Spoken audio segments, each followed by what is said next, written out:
Hello foodies, welcome back to my channel. ಇವತ್ತಿನ ವಿಡಿಯೋದಲ್ಲಿ ಒಂದು ಸೂಪರ್ ಆಗಿರೋ ಹೆಲ್ತಿ ಬ್ರೇಕ್ಫಾಸ್ಟ್ ರೆಸಿಪಿ ಜೊತೆಗೆ ನಾನು ನಿಮ್ಮ ಮುಂದೆ ಬಂದಿದ್ದೀನಿ. ಬನ್ನಿ ಅದನ್ನು ಹೇಗೆ ಮಾಡೋದು ಅಂತ ನೋಡೋಣ.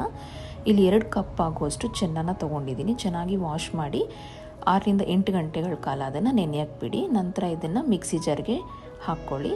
ಅದಕ್ಕೆ ಇಲ್ಲಿ 1 ಕಪ್ ಆಗುವಷ್ಟು ಉಪ್ಪಿಟ್ಟು ರವಾನ ತೊಗೊಂಡಿದ್ದೀನಿ. 1 ಕಪ್ ರವಾಗೆ ಅರ್ಧ ಕಪ್ ಆಗುವಷ್ಟು ಮೊಸರನ್ನು ತೊಗೋಬೇಕು. 1 ಇಂಚು ಶುಂಠಿ, ಸ್ವಲ್ಪ ಕರಿಬೇವಿನ ಸೊಪ್ಪು, ಹಾಗೆ ಕೊತ್ತಂಬರಿ, ಅರ್ಧ ಟೇಬಲ್ ಸ್ಪೂನ್ ಆಗುವಷ್ಟು ಜೀರಿಗೆ, ರುಚಿಗೆ ತಕ್ಕಷ್ಟು ಉಪ್ಪು, ಸ್ವಲ್ಪ ನೀರು ಹಾಕ್ಕೊಂಡು ಚೆನ್ನಾಗಿ ಸ್ಮೂತ್ ಬ್ಯಾಟರನ್ನು ರೆಡಿ ಮಾಡ್ಕೊಳ್ಳಿ. ಒಂದು ಬೌಲಿಗೆ ಅದನ್ನು ಟ್ರಾನ್ಸ್ಫರ್ ಮಾಡ್ಕೊಳ್ಳಿ.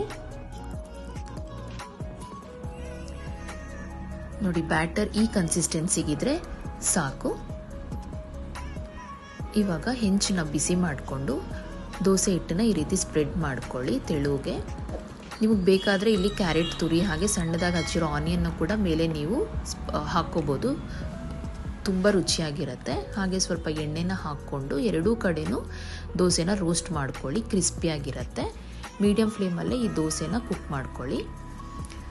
ಯಾರಾದರೂ ಫಸ್ಟ್ ಟೈಮ್ ನನ್ನ ವಿಡಿಯೋನ ನೋಡ್ತಾ ಇದ್ದಲ್ಲಿ ಪ್ಲೀಸ್ ನನ್ನ ಚಾನಲ್ನ ಲೈಕ್, ಶೇರ್ ಹಾಗೆ ಸಬ್ಸ್ಕ್ರೈಬ್ ಮಾಡ್ಕೊಳ್ಳೋದನ್ನು ಮರಿಬೇಡಿ. ಹಾಗೆ ಹೇಗೆ ಬಂತು ಅಂತ ರೆಸಿಪಿನ ಟ್ರೈ ಮಾಡಿ ಕಮೆಂಟ್ ಸೆಕ್ಷನಲ್ಲಿ ಕೂಡ ತಿಳಿಸಿ.